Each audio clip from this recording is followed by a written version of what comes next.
U akciji Recikliraj, profitiraj građani Srbije zamenili su veliki broj starih elektronskih i električnih uređaja novi.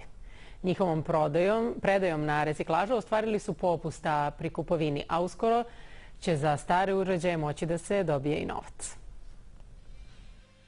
Stari frižider i televizor u prodavnici Tehnomarketa u Valjevu ostavit će na reciklažu Svetislav Marković.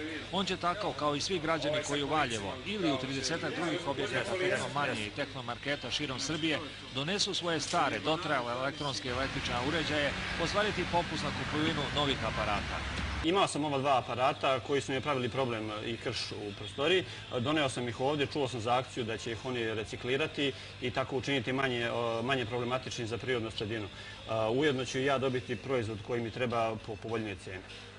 Akcija Recikliraj, profitiraj pod pokroviteljstvom Ministarstva životne sredine, rudarstva i prostornog planiranja, Naše kuće i beogradske kompanije Set reciklaža opšte je prihvaćena u Srbiji kao i u Valjevu.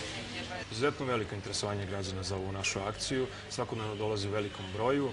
Ono što bih volio da napomenem je da uređaji koji građani donose treba da budu kompletni i samim tim oni ostvaruju pravo na popust, odnosno umanjuje im se vrednost tog novog uređaja koji uzimaju kod nas.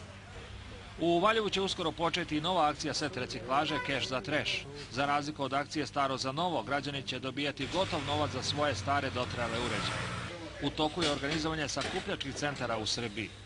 Set reciklaža zainteresovanim sakupljačima elektronskih i električnih uređaja nudi poslovnu saradnju.